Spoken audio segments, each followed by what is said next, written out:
Hello and welcome to Cultivated World, the channel that brings you the good stuff from the world of watches. As we approach our YouTube channel's 1-year anniversary, we have prepared a real treat for you today. We'll be looking at 5 of the most sought after Rolex models in recent times, and talking about what we admire most in each model. We'll also discuss some of the factors that had an impact on being able to buy them directly from an authorized dealer. Oh, and let's not forget to mention, this is the only video on YouTube that features all 5 of these hot Rolex watches together in the same place at the same time.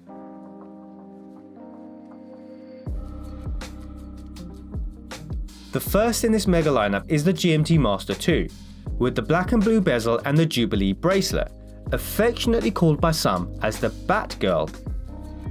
First launched in 2019, it replaced the reference 116710BLNR with the Oyster bracelet, which was in production for 6 years. This is the only watch in the lineup that replaced a model that was almost identical from an aesthetic perspective, which may have been the reason why it was the easiest to obtain. Many that had bought the previous model overlooked this newer model as it was too similar and didn't add much to their existing collection. If you've watched our video of how I obtained this watch for less than £6,000, you'll know that this is the first Rolex watch that I fell in love with. The colours on the Cerochrome bezel just work, and the way that blue pops makes these watches look just so handsome. The next watch in this showcase is the now discontinued Rolex Submariner with the green dial and the green bezel, affectionately known as the Hulk. Arguably, this is the model that is responsible for the start of all the hype and frenzy around Rolex these last few years, and the start of the dreaded waitlist on all still professional models.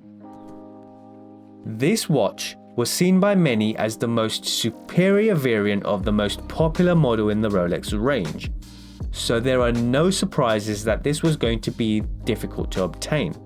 However, this particular watch was purchased in late 2019, towards the end of its 10-year production run, so I can only presume that many of the VIPs that wanted this model had already been serviced during that decade.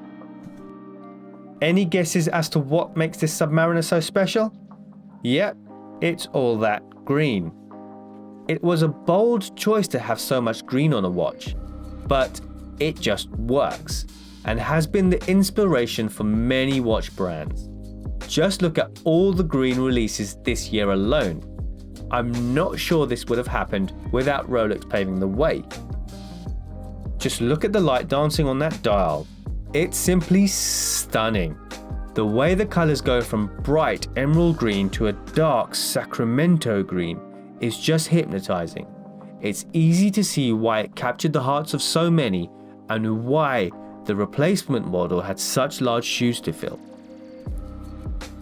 Ever since the red and blue GMT with the aluminium bezel was discontinued, many had felt that there was a void within the Rolex range. With the introduction of ceramic bezels, Rolex faced a great challenge of creating the Pan Am colors on one piece of ceramic.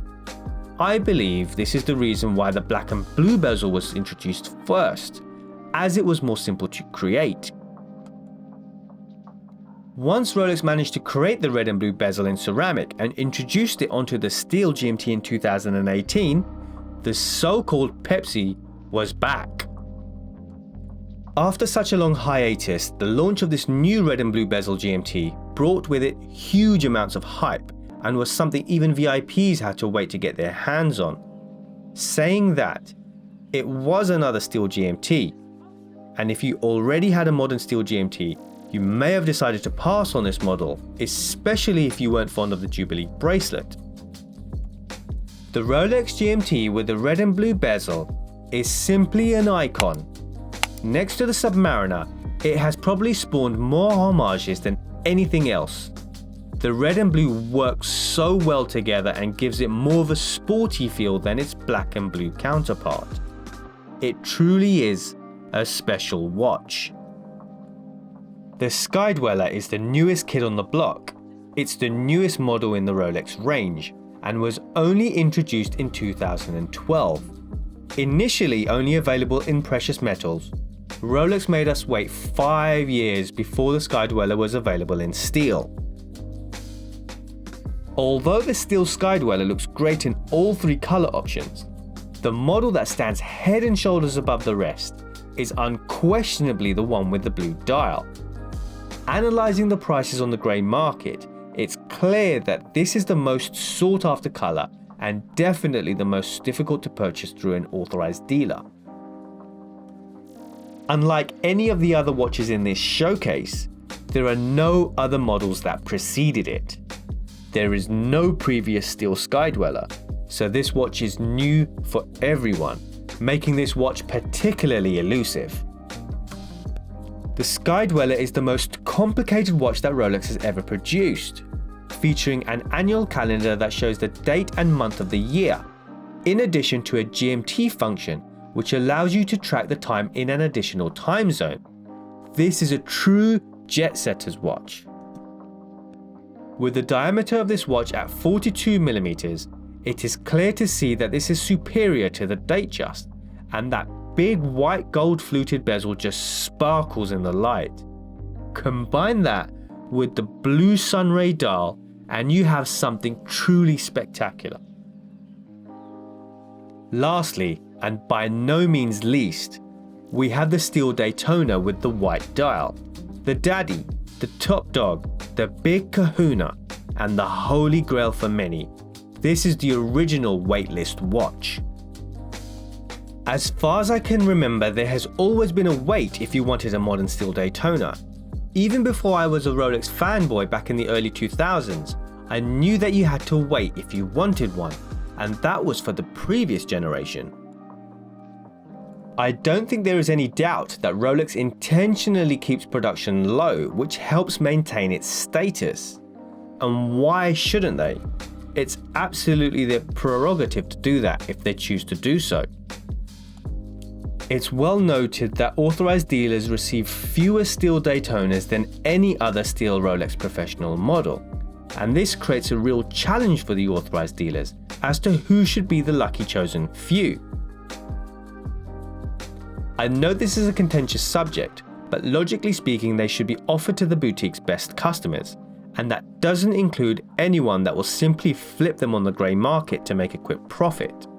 I'm talking about genuine watch lovers, those that will keep them and wear them. The Daytona is another unmistakable icon within the Rolex range that gives you instant kudos within watch circles. I find the shape of the Daytona to be more refined than any of the others. With its curved lines and slender case, it's without a doubt the most comfortable to wear on the wrist. The monochrome colors keep it simple and is arguably the most versatile watch here today. So, there are no surprises that the Rolex Daytona with the white dial was the most difficult to obtain. But is it my favorite? That's a difficult question to answer, as each watch here has its own character and standout features. I think I may need more time alone with them before I can make a decision. But what about you? If you could take one watch from this selection, which would it be and why? Please let us know your thoughts in the comment section below. From all of us at Cultivated World, we wanted to thank each and every one of you for your support in our first year on YouTube. And we also wanted to take a moment to show our gratitude to the 5 special people that helped us with making this video possible today. So thank you. If you enjoyed this video and want to see more watch content like this, please like and subscribe and remember to hit that bell icon.